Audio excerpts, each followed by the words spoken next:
And the biggest thing to get hired is they want to feel like you really want it, not like you're lukewarm. So without further ado, allow me to introduce Rob Parker, everybody. You gotta be willing to work. I don't cheat anybody. If I was cheating a radio show, showing up and being like, oh, I'm so tired, I already put in hours at school and I was on MLB Network today, I'm gonna nail in the radio show. Bosses would be like, oh no, you can't be doing all these things and then give us a dud, radio show. Yeah. Once you start cheating a job or not putting your all into it, that's when it collapses. I said, rip up that application over the phone when you rip it up. You're not going to work it like that. He'll tell you the story. It's a true story. It's not like a movie script. Yeah, it does sound like a movie. Right? Yeah, like a movie. These are things I get. The guy that isn't like LeBron. The guy that doesn't talk about the Yankees a lot because I have a lot of Yankees friends. Or they'll say, Rob Parker, man, what did I miss on MLB Network today? I'm glad you said something about a camera because MLBbro is in front of a wider camera. Because you need to know. Because you need to know. Thank you. That's MLBbro because you need to know. Yeah. They love to shine, hate the grind, love to win, skip the time. They ask how I got this far, I stay with others, cross the line, no handouts, no safety net, just pressure, pain, and discipline. While they pray for better luck, I showed up and got consistent. I learned early, nothing's free, respect don't come with sympathy. You don't feel the weight I carry, so don't judge how I move when I succeed. Every scar got a lesson in it, every loss put a weapon in me. I don't flex, I validate by the work they never mention. I don't talk much, I execute, let results introduce.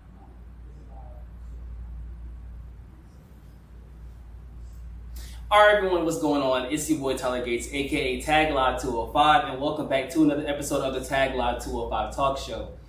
And this is a very special episode because not only is my guest someone of major prominence in sports media and sports broadcasting, but it is also the week of journalists, black journalists to be exact. The National Association of Black Journalists convention is coming to my hometown, Atlanta, Georgia, as I went last year to Cleveland's 50th anniversary. This is the 51st year.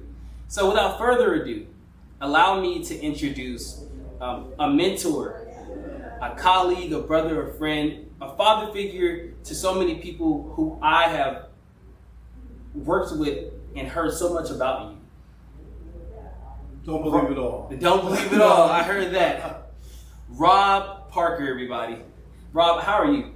I'm great. How are you? Good to see you. Good to see you. Appreciate you. So, welcome back to Atlanta.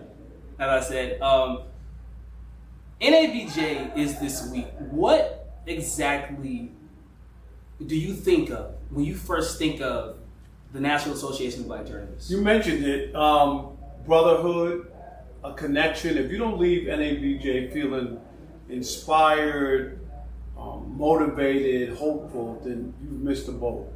Because you come here, you get to meet a lot of people who maybe you might have seen or heard about or read or whatever up close. I think it's a connection. I think it's very important, especially for young journalists. I've been going to NABJ since 1988 in St. Louis. I know you weren't talking about 1988. A long time ago. That's definitely a long time ago. And after I went, I just knew I had to go every year. I knew the importance of it. A lot of people, they miss the boat. Life isn't about always doing what is economically right for you, and I get it. But if you can't invest in yourself and your career during this thing, I don't know what else you can do. So I hear people go, I'm sending out resumes, I'm emailing, I'm not getting a response. But the movers, the shakers, the decision makers, the recruiters are all here. Yep. There's nothing better than pressing flesh, shaking hands, kissing babies, and meeting people and leaving an impression. So that when that resume or tape comes through their desk, they go, I met that guy in Atlanta. Right. I met that guy in Cleveland. Yeah, it matters.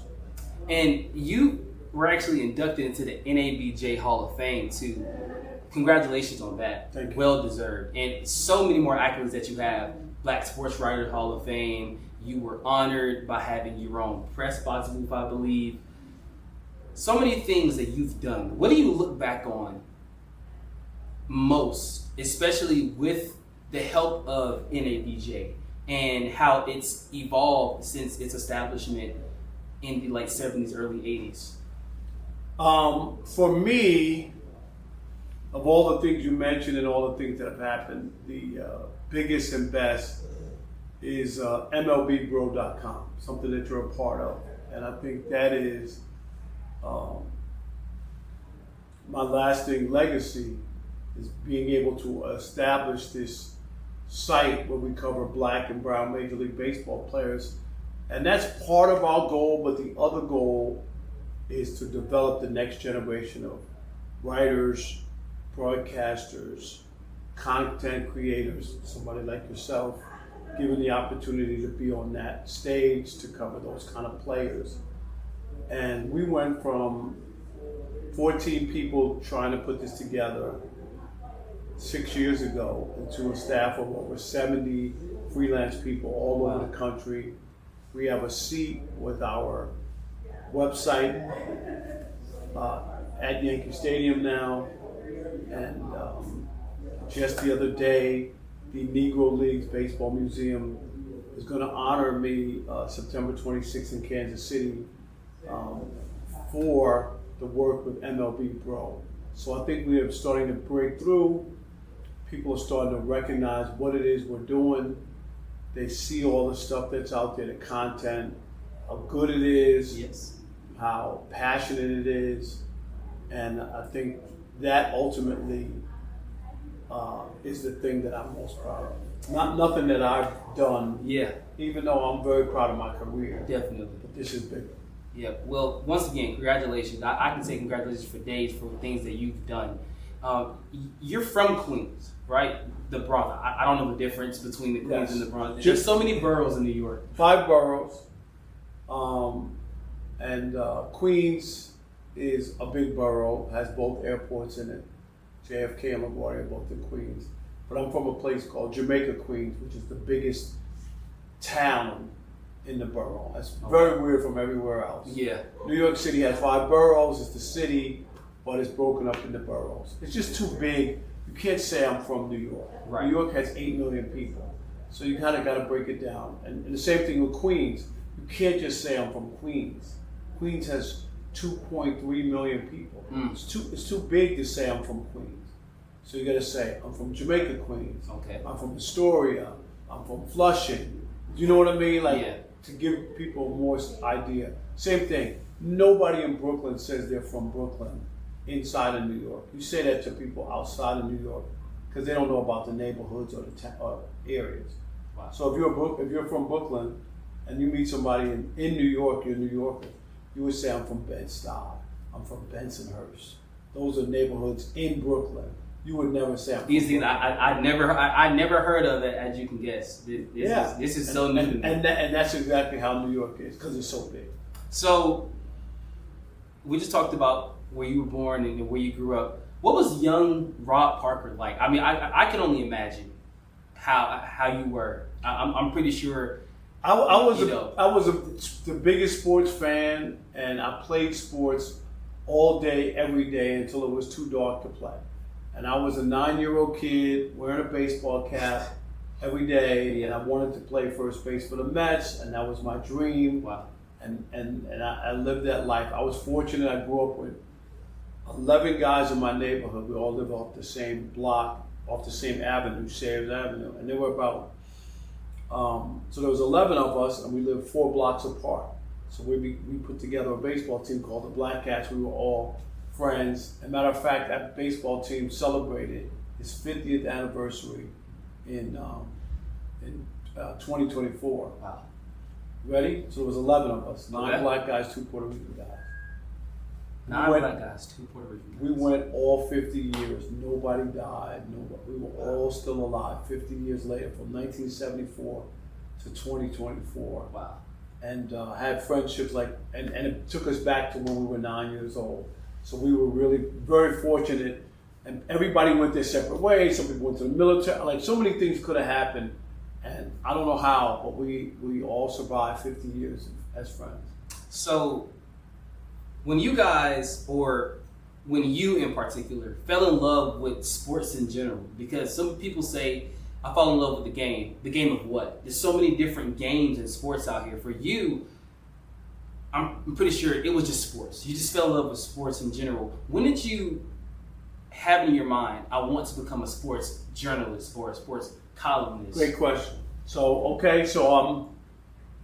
I want to be a baseball player, but I know I'm not that good. You know what I mean? Not on that level. So I'm starting to think, okay, well, what else could I do?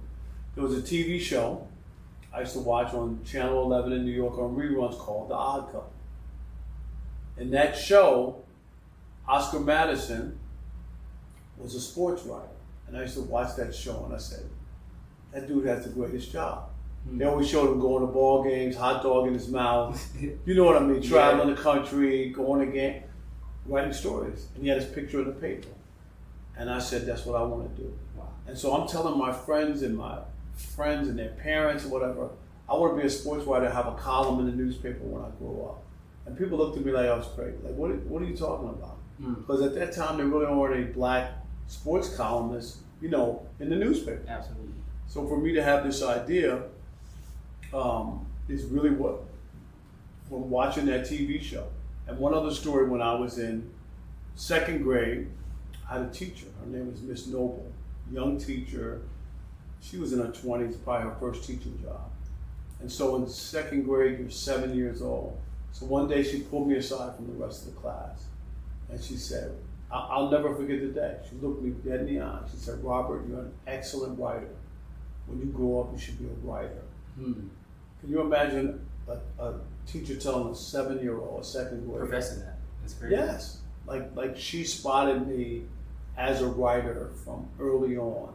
And I held on to that, put it in the back of my head. And that's really how my love for sports, and then this talent, this God-given talent as a writer, and put it together, and here we are 40 years later. And you're actually celebrating 40 years of covering baseball. Yes. This year. So, starting off with the first year, if I'm correct, Cincinnati. Nope. It wasn't Cincinnati. New York. It was New York. So I started in 1986. Okay. The Daily News in New York, I was 22. And I covered the 1986 World Series, which is a classic World Series, the Red Sox and the Mets. Okay, I want to hold that thought because a lot of people say that World Series was trash. I personally go back and watch that one in particular from the 80s, even though I'm a Braves fan, we all know that. But that World Series was so underrated. When you look at the World Series and how they rank World Series now, nobody talks about that one. No, so I'm glad that you brought that one up. That's a great one. I mean, it just is. It went 7 games. The Mets lost the first 2 games at home. They came back. The Bill Buckner play. They were down 3-0 in Game 7 at home. Came back. Bruce Hurst was a really good pitcher for them. And they came back and they won that game. Darryl Strawberry had a big home run in Game 7, kind of gave him the extra insurance run. No, it was classic. And to be there at 22 years old and a staff writer for the Daily News, and at that time the Daily News was the biggest paper in the country. Wow. It was. I mean, people couldn't believe that I worked there. Like, they just kept going. Like, what are you doing here? Like, you don't know how many times I heard that. What are you doing here? Like, what are you doing? I'm working. They saw a vision in me. That's all I can say. Like, the people who hired me, Jim Wilsey, Sharon Rosenhaus, Arthur Brown, Vic Siegel, man, they had me pegged from the very beginning. Wow. They really, I'm here because of them, but they didn't just give me, they knew like this was my passion. They knew I had put the work in. I know I said at 22, but all of that. If I told you the things that I started in an all sports newspaper in high school, all these things, all these steps that I was able to do on my journey, and when they met me, Arthur Brown met me at a job fair in Philadelphia, and he's like, was like they wanted to hire me, and I just kept saying, like, they were not going to hire me to do sports. Right. Maybe to be an obit writer or write in a community sector. You know what I mean? I was just like, absolutely. There's no way they're going to hire me to be a sports writer at this paper. Right? And I was working in Wilkes-Barre, Pennsylvania, my first job out of college, and I was only there for 5 months. And maybe about, a little more, over 4 months, my mother called me one day and she said, hey, somebody from the Daily News called for you. And, back then, you had to put your family's phone number because, you leave college, you don't want to put your college information and then you're gone. So I know nothing about that. Yeah, nothing about that. That's exactly how it was. So if I didn't do that, I might never have gotten a call. Wow. So I called back and they're like, hey, are you interested in working here? I'm like, sure. And before I knew it, like boom, boom, I'm in the office of the managing editor. I got this beautiful office, corner office on 42nd Street in New York. I'm sitting there and he's like, I read your clips. I like them. When you start working here? And I was like, when? Did I get hired? Like I was sitting there like seriously asking, did he hire me? I didn't say anything. Wow. And they hired me. I was literally 22 and 5 months out of college. Mm. And in today's economy, it's so hard for kids everywhere to get jobs out of college because of what our economy is going through right now, especially kids of color in sports. Mm-hmm. That's what I look at because I once and still am one of those young men that still struggle with getting that main job in sports. But we understand that patience is a virtue. And that goes back to what my 40 years of you covering baseball. Your patience, the patience that you had in order to grow and not skip any steps. That's the momentous part about it. So going from the Daily News and elevating yourself from the Daily News, did you miss it at all? When I went to Cincinnati? When you went to Cincinnati, did you miss the Daily News a little bit? Did you? No, because the reason I left the Daily News, and like I said, they were good to me. I went while I was working there. Let me just tell you how invested they were in me. So I'm there. I get accepted to Columbia Journalism School. I'm 24 years old, I'm covering the New Jersey Nets as a beat writer. I'm 24. Wow. And I say, I have to go make a decision. Either I have to go to school full time and go to Columbia or work, you know what I mean, and not go. Yeah. And Jim Woolsey was the managing editor. He went to Columbia. So I go into his office to tell him that I'm not going to go to Columbia. I want to cover the NBA and I'm going to keep my job. And it would have been nice, but I'm not going to do it. He looked at me, he goes, you don't really have a choice. And I said, what are you talking about? He said, the Nets are no good, and this is a once-in-a-lifetime opportunity. Absolutely. So he's like, for the next year, Columbia is number one, and the Nets are number two in your world. They let me keep my full-time job and go to Columbia full-time. Wow. So... But I'm here to tell you too. That's an interesting. The journey. I want. Don't lose sight of your journey. Everybody's journey is different, and no matter what's going on, things go up and down.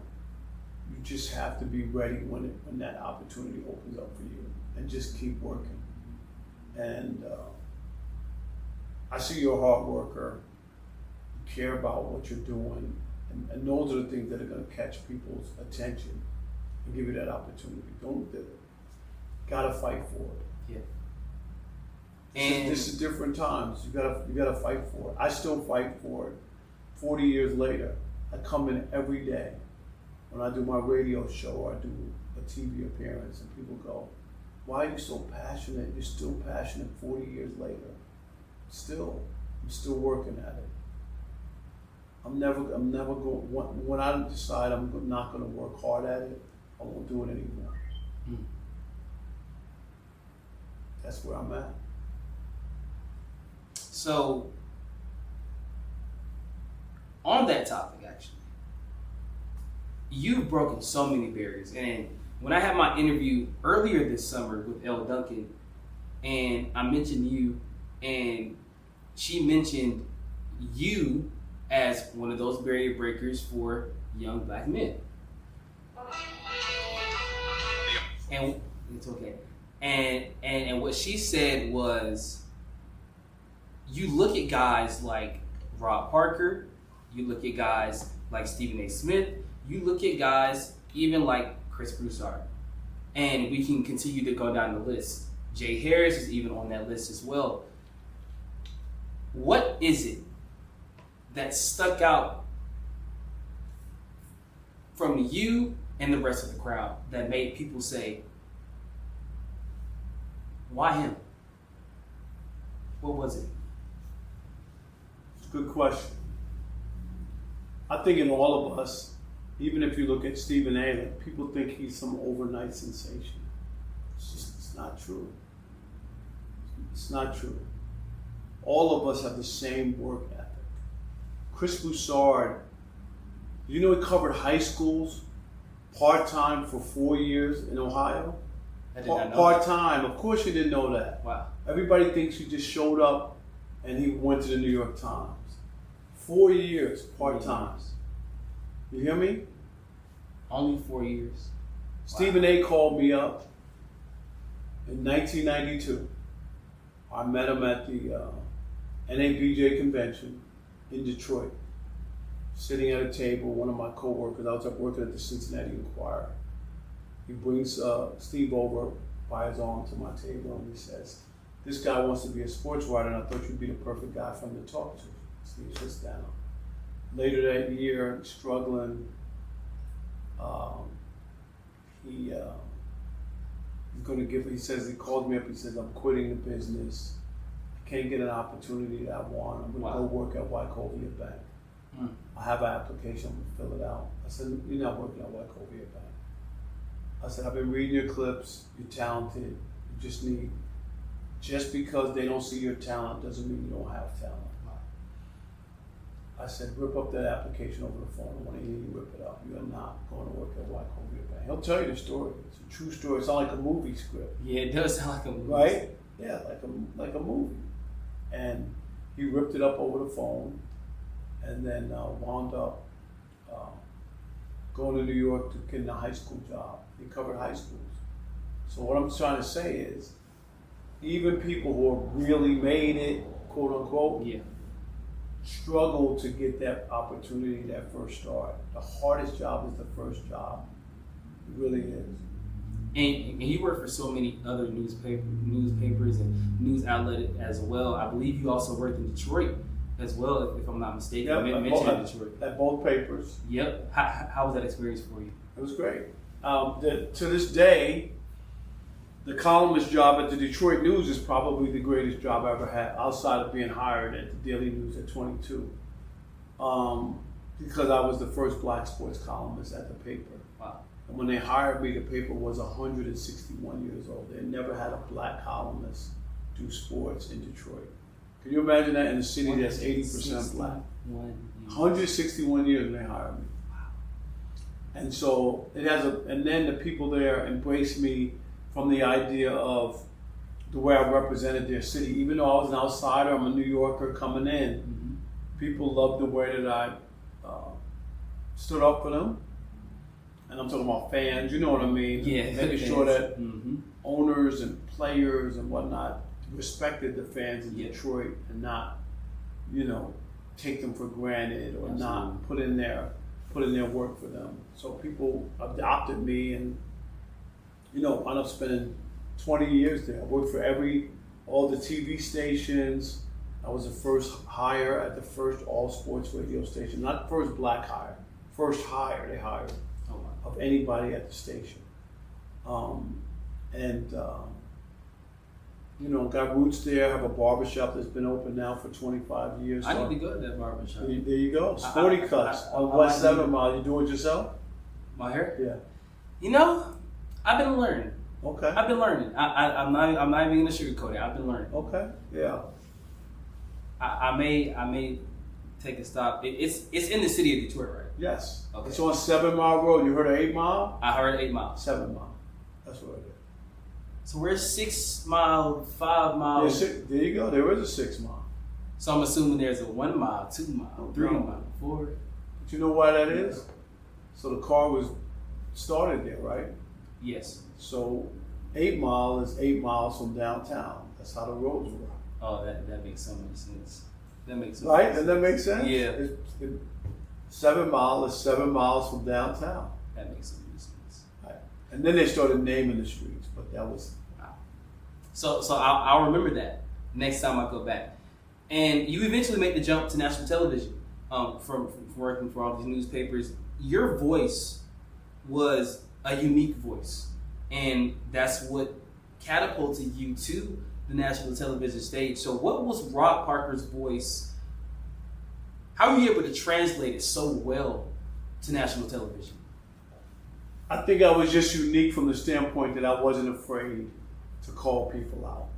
And not in a mean-spirited way or personal name-calling. Just somebody didn't play well or deserved to be fired, I was willing to say. So he did a bad job as manager or a coach, should be fired.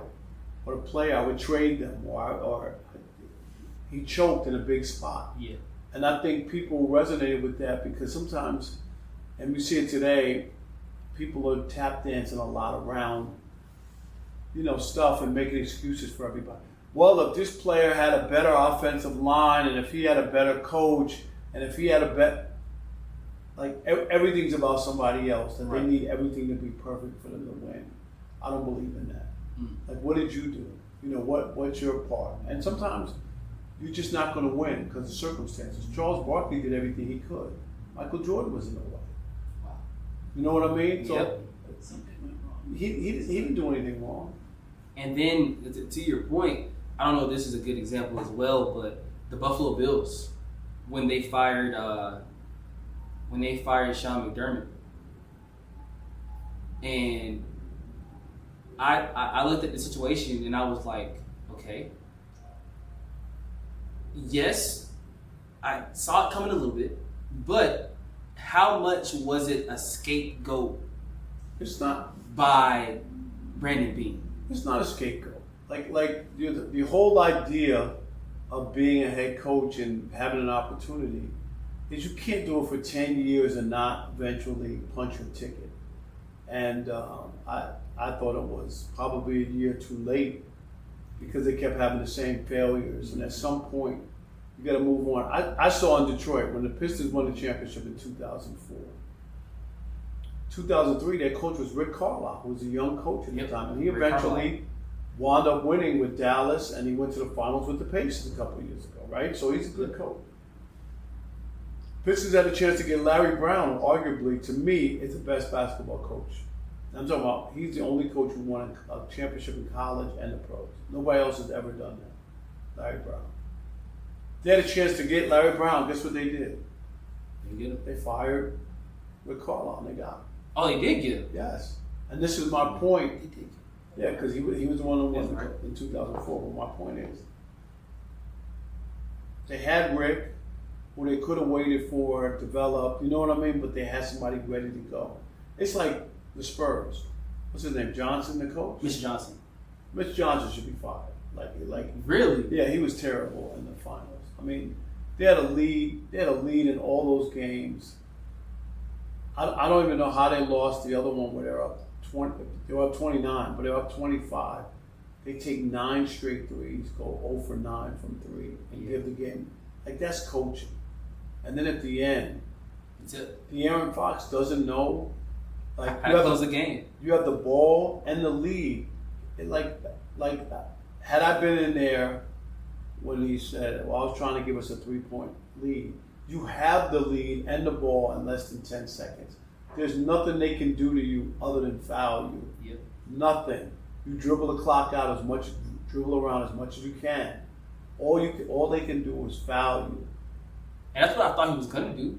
Just go under the rim. basket. Yep, and they were gonna foul and they were gonna play the free throw game. That's what I thought was gonna happen too. That's just basketball 1-on-1. Yep. But that's coaching, and I'm just saying, like the Spurs, they can kid themselves all they want. With that team, Wemby's first year they get to the NBA Finals, they lose the last 3 finals game by a total of 6 points. Think about that. And led in every game. That's crazy. That's a crazy stat to think about, considering it really hasn't happened in the finals. No. Recently. That was a moment, and they didn't help Wemby at all. And I'm not saying he was perfect, but they really didn't help him. The coaching to me was bad. I would have fired Mitch Johnson. Really? Wow. So, your ESPN tenure, definitely want to dive into that. You were on First Take, but many people don't know. If you're a real ball knower, then you know exactly what I'm about to say. It was not called First Take. No. It was called First and 10. 100%. I did not know what I was watching at the time. Looking back now, I actually knew what I was watching. I used to get up on Saturday mornings. I'm not ashamed to say it. I used to watch Thomas and Friends because, I'm 10, 11 years old. I still like Thomas Hank Kenden. But then, I was a sports head at the same time. Atlanta Everything fan. Wouldn't tune in just to watch and just to see. I used to tune in and watch First and 10. You skip to Stevie A sometimes. And I loved the segment. I'll tell you firsthand, I love the segments. I love the debate field. And I feel like a lot of shows now have started to go away from that just a little bit, because debating can go so far. No, you know what? They mishandled the debate. The thing that you just talked about when we did those shows, we were all sitting around a table together like you would be at a bar or a restaurant with your friends. Not on screens, not where there's right now what they have is somebody talks because there's delays. Yes. Somebody talks, that's not a debate. Just having talking heads making points. And you're talking at screens, and it's not the same. Show in its infancy when we're on Cold Pizza, part of Cold Pizza, and then First and 10 was a part of it. It was fantastic. I don't care what anybody says. People, I don't want to debate. What kind of sports TV do you want? You want people to show you highlights that you already watched on Twitter? Yeah. There's no what. It's not about the score. You already know the score. You know the score. You saw the highlights. You know the stats. Right. So I'm gonna wake up tomorrow. That happened that night, right? You watched all the stuff for the Braves game. Yep. Now you're gonna get up in the morning and watch what? Sports Center show you the highlights that you already saw and just tell you the facts. When I hear people say that, they don't even know what they're talking about. This is a jealousy thing about A, they can't debate, B, Stephen A, and the pushback is on that. Skip and Stephen A ruined sport. No. They did not. If anything, I think they elevated sports. There's no doubt about it. Because I was there and I was a part of it. And I will put that era. I remember people coming up to me and talking about that show. I still get it to this day. I've been on that show. I've been on First Take since 2012. And I still get stopped about that show. That's the kind of impact it had. Probably one of the greatest things that ever happened was Rasheed Wallace was with the Pistons. And one summer I was on a lot. And so training camp starts and he sees me and he's like, "Hey bro, come to my locker room and get a minute." So I'm like, okay. Go to his locker. He goes, That's Rasheed Wallace, so you like, yeah, what's hold on going now. on, right? Wait a minute. So he's like, "I want to give you a critique on your appearances on First and 10. I'm like, yeah. I'm like, wow, you want to critique me? Thorough critique. He watched it. He loved it. He loved the way I had my facts, backed up stuff with numbers. That's all you got. You have an opinion, remember this. It's not just about having an opinion. Based on what? Ask yourself that question. based on what? People don't have to agree with you. But if they understand how you got there and how you formed your opinion and why you're saying what you're saying, not because I have a gut feeling or because I like that player or what. No, tell me why. Yes. I'll give you the perfect example. After the Rangers won the World Series in baseball, and they played the Diamondbacks, I picked neither team to make the playoffs the next year. Now that sounds crazy, right? Two teams that went to the World Series. I'm not saying repeat the World Series, not make the playoffs. But I can see your reason why. I guess because I'm like you when it comes to baseball. Like I get the eye test and I know that I could see your reason. A lot of people would have been like, no, they thought I was crazy. Yeah. Especially they were like, they'll make the playoffs. They might not go to the World Series, but they'll make. And I was like, Arizona, everything went right for them. Everything, and it couldn't happen again. And the Rangers, Phillies choked because of Bruce Bochy. I knew his history. Bruce Bochy, when they went to the World Series with San Diego, the next year they didn't make the playoffs. All 3 years with the Giants when they won the World Series, the next year they didn't make the playoffs. So that was 4 years where he went to the World Series and didn't make the playoffs the next year. So he has a history with this. He has a history, so I picked that the history will repeat itself and the Rangers won't make the playoffs. Wow. So when I made that bold statement or whatever, and it came true, MLB Network put me on, showed the clip, and then you say again, based on what? And I gave the reasons why I didn't think neither team would make. And transitioning from that to MLB Network, that's where you're most prominent, I guess you would say. People, if it's not your show, The Odd Couple, then it's on MLB Network, MLB Now. Your boy, Brian Kenny. I want to say I love Brian Kenny. No. I think we have a great chemistry. You guys are so funny. And I believe you sent me a clip of a small segment of you and Brian Kenny. I forgot what it was about, but you sent it to me, and I watched it. I didn't watch it once. I watched it probably about 5 times. And what I do is I take different things that I hear from different journalists, and I say, now how can I twist that whenever I'm transitioning or whenever I'm starting a subject or a topic, or how can I use that adjective? So different small points like that. But when you got to MLB Network, what did you think this whole experience was going to be? I thought it would be great because I'm different from the other baseball writers. Most baseball writers are milquetoast. We'll have to wait and see guys. No one wants to hear that. We'll have to wait. Of course we have to wait and see. We have a show to do today. We talk about it on the radio all the time. Well, you got to give them some time. No. You're calling in or you're listening because you want to know what the experience that I have. And I've covered so many different things. How do I gauge this and how do I see it now? I can be wrong, but they don't want to wait 15 years to then say, oh yeah, he wound up being a great player. Right. That doesn't even make sense when people say, oh, well, he just got there. Well, we know that. But we have 3 hours to kill today. Can we talk about him today? Not 15 years from now. That mindset is crazy. So it's okay. And the other thing is you're not going to be right on everything in sports. If you were going to be right, or if I was going to be right, guess what? We wouldn't be doing this. We'd be in Las Vegas making money. Absolutely. If we could call every game and pick every MVP, it's not possible. Like a small. So you're going to be wrong. Yes, you're going to be wrong sometimes. It's okay. And to continue MLB Network, that kind of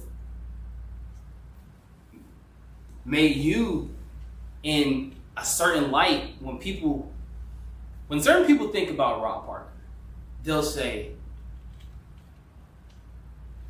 this is things I get. The guy that doesn't like LeBron. The guy that doesn't talk about the Yankees a lot because I have a lot of Yankees friends. Or they'll say, Rob Parker, man, what did I miss on MLB Network today? So you got the bad bunch who are like haters, and then you got the good bunch of like, did you just see what he said on MLB Right. Now? I'm one of those. So I can attest to that. So thank you for that. I appreciate it. And I've got to ask, you and Brian Kenny, you guys disagree a lot.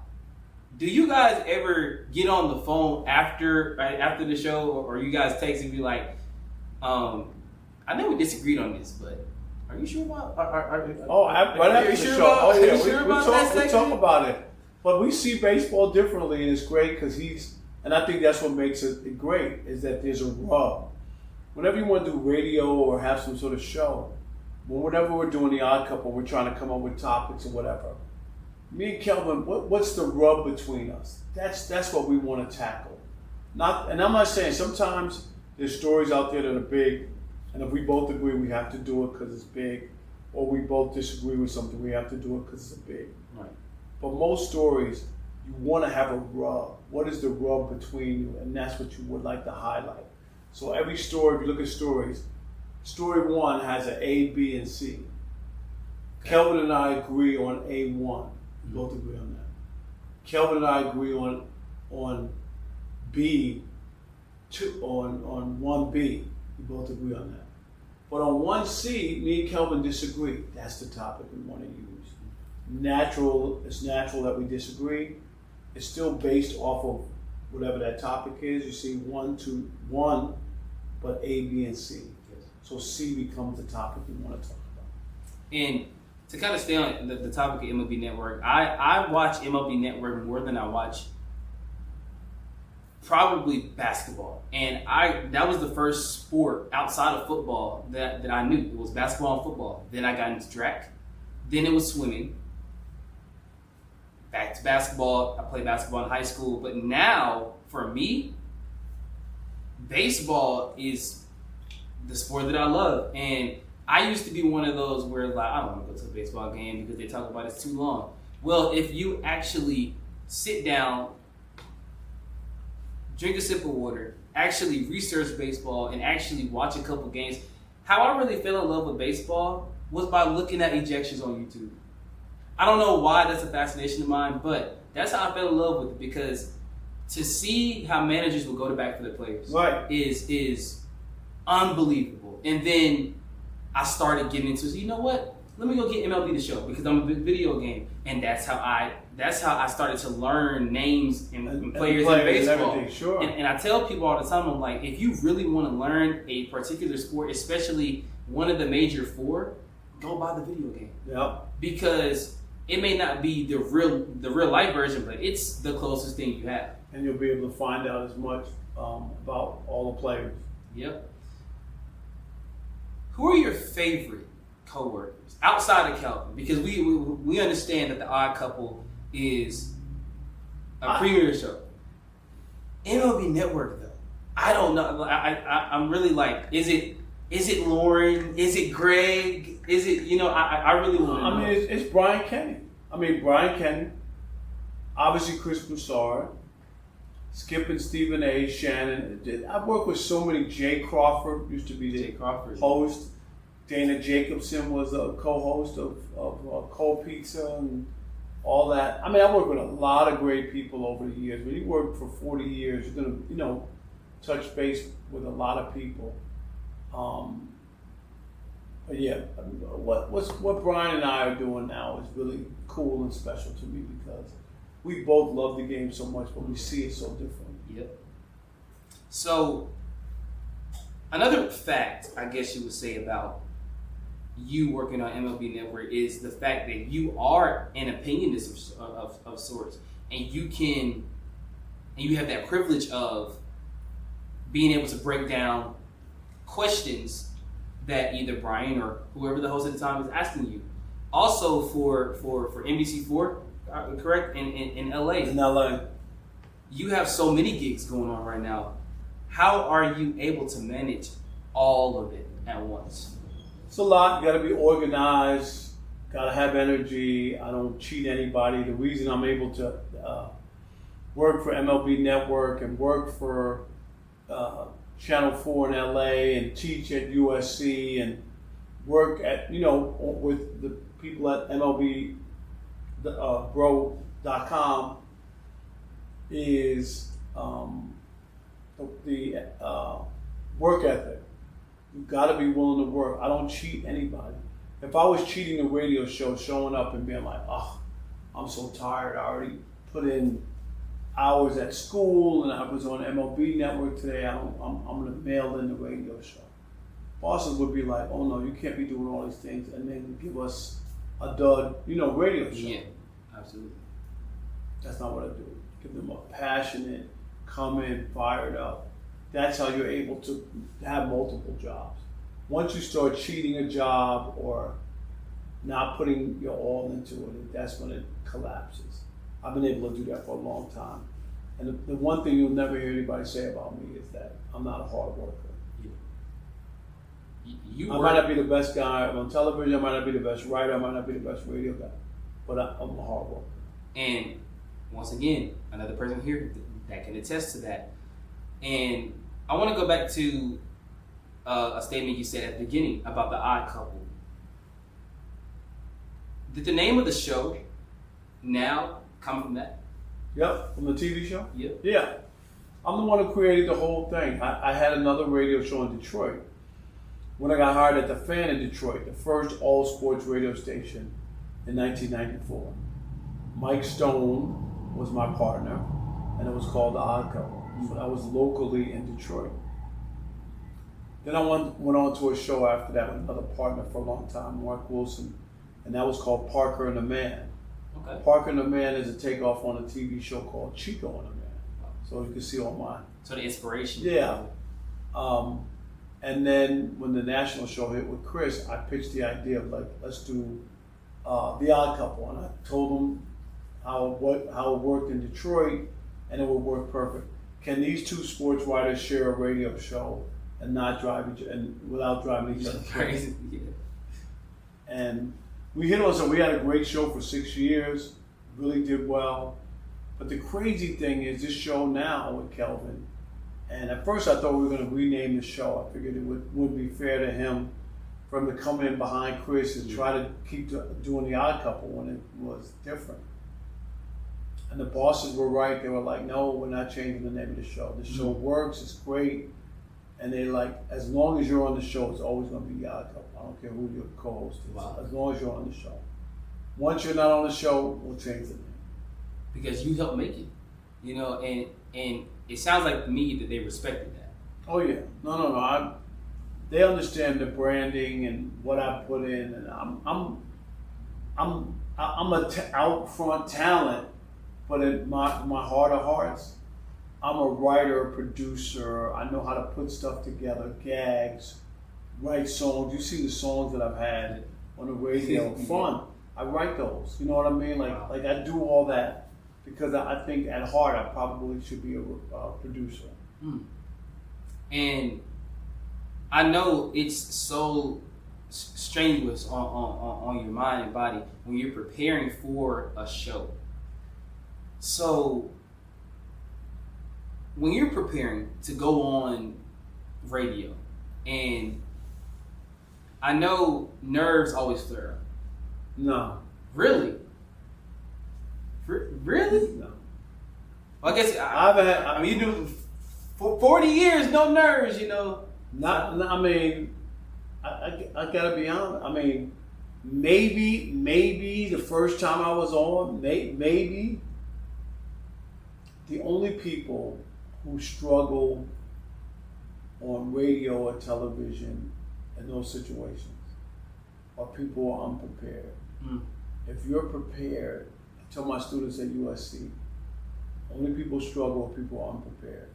If you're unprepared, you're going to struggle on the radio and television. And it's going to come across to people that you're not prepared. You know what you're talking about. What in the world would there be? What nerves would you have? I'm just having a conversation with you. This is irrelevant. I never even, when I was on Undisputed first day, the camera finds me. I'm talking to you, right. I'm talking to Skip, I'm talking to Chris, I'm talking to Shannon, That's who I'm talking to. I'm not talking to this. And I'm glad you said something about a camera because MLBbro is in front of a wider camera. Because you need to know. Because you need to know. Thank you. That's MLBbro because you need to know. I just love I love when you sent me my first example and the ending. I was like, oh, the ending is so dope. And you have so many different segments of MLBbro. You have what's popping, which what I do. You have at the ballpark. Shout out Cam. He loves doing at the ballpark. And it's so many more. It's so many more. And our staff at MLBbro, huge. And you said it at the beginning. MLBbro only started with a few people. 14 people. 14 people. And now to see how it's grown, I know that makes you proud. I know that makes you proud to see my dream has come true. No doubt. It's guys like you. And I know we tried to connect for a while and we finally made it happen. Yeah. And I'm hoping you're enjoying it. I love it. You're doing great work for us. I love it. I will tell you firsthand, I love covering for MLBbro because one, it gives me an opportunity to cover baseball, but it gives me an opportunity to see what media does and how to handle different things. Like when I went to the Gwinnett Stripers game the other night, or last week rather, I was covering Deshaun Kersey Jr., who had an amazing game. He had an amazing game. And what he told me before the interview, I tried to get him the first time, and he wasn't there. He had a family emergency or something like that. I came back, I want to say almost a month later, and he was there. And what he said to me was, I apologize for holding you, but your perseverance and your willingness, your sacrifices to come to talk to me, that means so much to me. And I said, man, I'm just doing it because I love this and I'm passionate about it. And he could see it in my face. I could see it in his face how passionate he is with his injury history and his career, kind of going from being drafted by the Twins, getting traded to the Braves, being called up and down, in between those things. Right. So both of us shared the perseverance story, and when we were off camera, we both shared our stories about how I'm from Atlanta, he's from a different part of Georgia, and how we kind of connected the roads. But what I got from that conversation was, you don't get anywhere without proper struggle. And everybody struggles. Yep. It's just a part of the journey, and you have to understand that. I think a lot of people want instant success. There's nothing. Even like one of the biggest sitcoms ever, Seinfeld. People think Jerry Seinfeld came out of nowhere and did the show and made $1 gazillion. He was that comic doing nightclubs, making no money, struggling, and it finally clicked, you know what I mean, with that show, which wasn't even funny the first year. They almost got canceled by NBC. Wow. The first year. As somebody who watched the show, when I bought the DVD, I left out season 1 and 2 because I didn't think it was funny. Was there a reason why it almost got canceled? Didn't know why. It wasn't funny. It really wasn't funny. So it was just playing out. And then year 3, for whatever reason, the scripts got better, got funnier, and then it took off. But the first 2 years they're okay, but they aren't funny. But that seems like a lot of sitcoms. Not a lot of them, because you got to find your spot, find your place. Yeah. And the characters got to grow and kind of stuff. It's not instant. Because I believe Bel-Air kind of hit it off-ish. I think the first couple of episodes, from what I hear from my aunts and uncles who grew up watching it, they were like, we were hyped about it, we heard about it, but then when it came out, I was like, okay, right. Will is Will. You know, we need to see more of his character. Carlton, my favorite character on Prince of Bel-Air. We needed to see more. That first season, Could have been better. But after that, Prince of Bel-Air probably is, if we look at black sitcoms, some people put it number 1. Blasphemy. Really? I mean, I'm not one of those people, so I can't, I can't test I mean, people would say Sanford and Son, there's a lot of black shows. Yeah. Cosby Show. Good Times. Good Times. But a lot of people, I mean, there are a lot of shows, so it just depends on your taste, but I don't think it's better than some of those. Now, getting back to MLBbro, it's grown tremendously, as I've mentioned, with so many black journalists, social media content creators. What would your advice be to any black sports media journalists, media personality, especially going into this week? What would your advice be to tell them how to get in the media? It would be meet as many people as you can and talk to as many people doing what it is that you want to do. Find out what they went through, what their struggles were, how they, were able to maneuver, and keep working at it. I think that for you, I just see your work ethic. Like, it's just a matter of somebody else seeing it. And the biggest thing to get hired is they want to feel like you really want it, not like you're lukewarm on it. So if I see 2 candidates, this guy went to good school, but he just feel like if he gets it, he's okay about it. But if he gets it, he won't be hurt. You, I feel like, put in all this work, whatever, you really want it. And it will crush you if you don't get it. Absolutely. Because that's what you really want. You see, I want to hire you. Yes. Even though this guy's smart, went to good school, you know what I mean? Mm-hmm. But I think people look for that because they understand what this business is all about and how tough it is. And it weeds out a lot of people. A lot of people start out in journalism, they don't get a job right away and they get weeded out. You gotta, doesn't mean you can't do other things in the meantime. I have all kinds of jobs. When I was in college, on my way to being into journalism, I was a shoe salesman. Really? I was the Black Al Bundy. The Black Al Bundy. The Black Al Bundy. Okay. I actually want to hear about this. So you were a shoe seller. I worked at a children's shoe store at the Queens Center Mall called Stride Right. And I worked there for 7 years. I worked there during high school. I was a stock boy in high school. Okay. Made $2.75 an hour. I know you get it. I used to work, listen, you ready? I'm ready. I used to work 10 hours a week, part-time. And my paycheck at the end of the week would be like $22. I would get $22. Like you said, like what for 10 hours for a part-time job? $22 is like $200 now. I don't really know the math. But it was, help me out with that. It was $22. That's what I brought home. Wow. And my point to you is, it's a part of the struggle. But I was willing to do whatever I had to do. So I was working in a shoe store, writing freelance articles for a newspaper in Connecticut, because I went to college in Connecticut. And my boss, this guy named Shelly Zimmerman, they would call me at the last minute and say, hey, we need you to cover this game. And I was on the schedule for the shoe store. And I have to call up Shelly and say, hey, Shelly, they want me to go cover the football game in Connecticut. And he would say, go cover it. You got to cover it. That's your career. Wow. This is just a job. We'll find somebody else. You know what I mean? Yeah. And you'll be on the schedule next week. Just go do that. That sounds like somebody who actually cared about you and cared about. Could have been like, yo, what are you doing? You can't call off.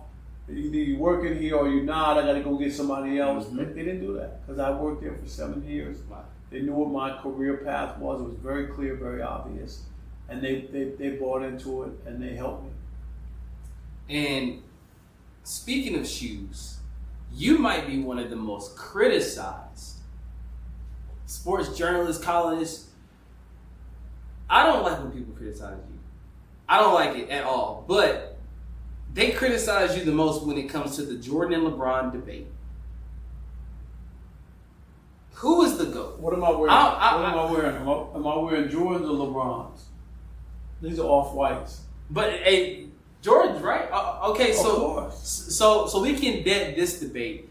I'm a Jordan guy, and people always get on me. Even back in high school, they'll be like, "You weren't allowed to see Jordan." Okay, guess what? You wearing Jordans though, but you say you a LeBron guy. Exactly.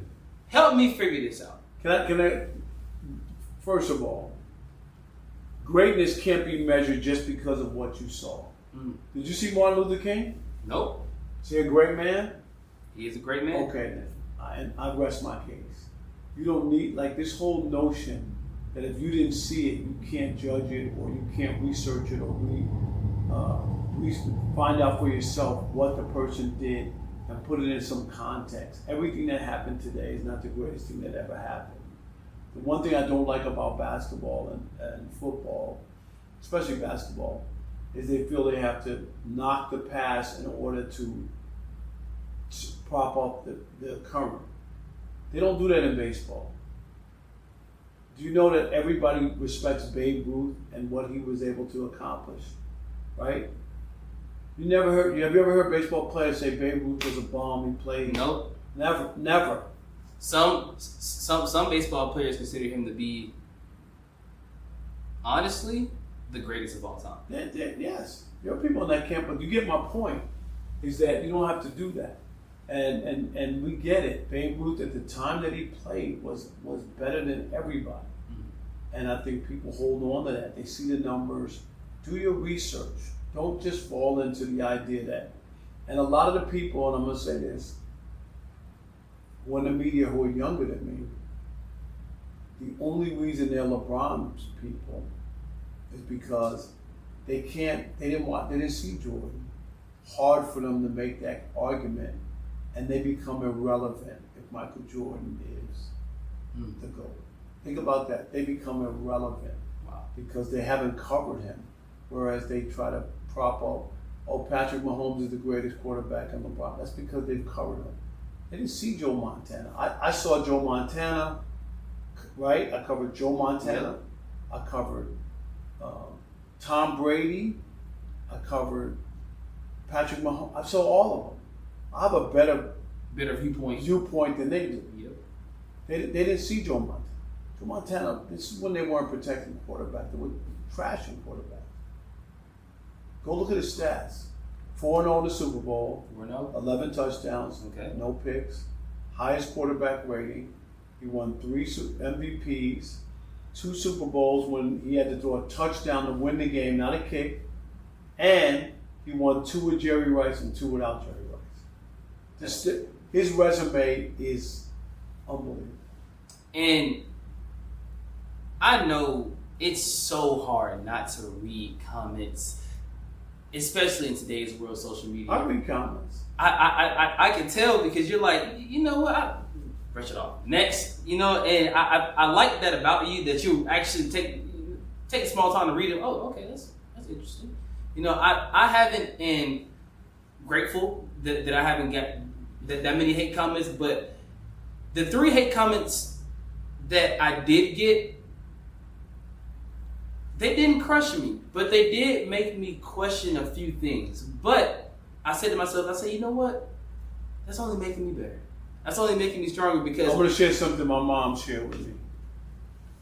My mom's passed, but she shared with me when I was young, talking about, came home, something like they don't like me, or, like something of that ilk. I don't think I said they hate me or didn't like, something like they didn't like me or something. And my mother looked at me and she said, everybody didn't like Jesus Christ either. You'll be all right. And from that moment on, it just stuck with me. Like, everybody's not going to like you. That's not what the world is supposed to be about. So why are you trying to obtain that you think everybody's going to like you? It's not that important. As long as you've done an honest job, you've worked hard, you haven't crossed anybody, you've been real with yourself and real with the people you cover. That's all that matters.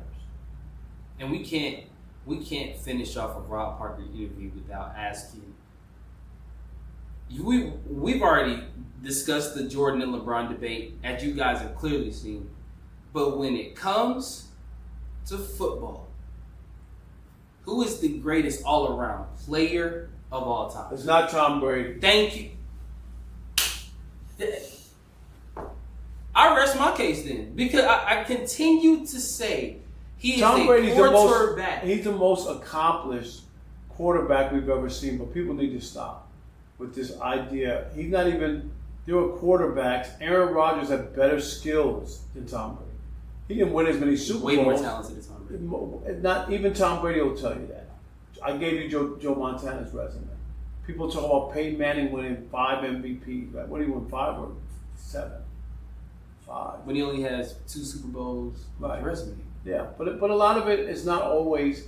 Tom Brady also, his first Super Bowl, in the entire playoffs, how many touchdowns did Tom Brady throw? You know, in the first Super Bowl. I On his way to his first, you know, like on the whole postseason. On his way, I don't know the his whole way. I know the Super Bowl. I don't know on his way. He only did 1 touchdown the entire postseason. Because his defense, his defense backed him. And Adam Vinatieri has has 3 game-winning Super Bowl field goals. New Hall of Famer, by the way, just Okay. got inducted. Do you remember when they beat the Panthers? Remember what happened at the end of the game? I still, to this day. Do you remember what happened? I know what happened. The kicker kicked the ball out of bounds. Kicked it out of bounds. Set up Tom Brady. All you need to do is go 20-some-odd yards to set up a game-winning field goal. Like, seriously. The tuck rule with the Raiders. Tom Brady fumbled the ball. I can give you on and on and on. He is the luckiest of all time. The Deflategate, the Bengals Spygate situation, Mangini. I mean, it literally goes down. There's just so many. Pipe. No doubt. It's so many. And as we wrap up this interview, Rob, I want to say thank you, because you have been an inspiration not only to me, not only my peers who work in MLBbro, shout out to Jaden and Cam again, but so many young black journalists who I have come across within the past 2 years. One name that always gets mentioned is Rob Parker. And when you look at what you've done, a great example of who I think people can look back on and say, that's who I want to be like. But be yourself, but you can take things from Rob that he did and implement them in your own way. So for that, I say thank you for 40 years covering baseball. Thank you for 40 years of greatness in baseball. Thank you for MLBbro, because you need to know. 100%. You need to know. And thank you for just plain out being you. Because if it had not been for you, we probably wouldn't know where Stephen A. would be today. Because who knows if a Wachovia application would have changed his life. He might be working at Wachovia Bank. He might be ready to retire from Wachovia Bank. And then looking at the Cincinnati Enquirer, the Daily News, the Detroit newspaper, national television, you've paved a path for people like myself to come behind you and say, yes, I'm working with Rob Parker, and I'm well proud of it. So thank you. Thank you. Thank you so much. And once again, before we end this interview, Rob Parker is a G. He is one of the greatest. And yes, he's a Jordan fan. Like I've been telling everybody, if you are not following the Odd Couples on Instagram and all social media, that's what you need to do. Because if you want a different perspective, this is the guy to go to. So, Rob, it was a pleasure. Pleasure. Thank you. Great job, you. my man. Thank you. Yeah. They love to shine, hate the grind, love to win, skip the time. They ask how I got this far, I stay with others, cross the line, no handouts, no safety net, just pressure, pain, and discipline. While they pray for better luck, I showed up and got consistent.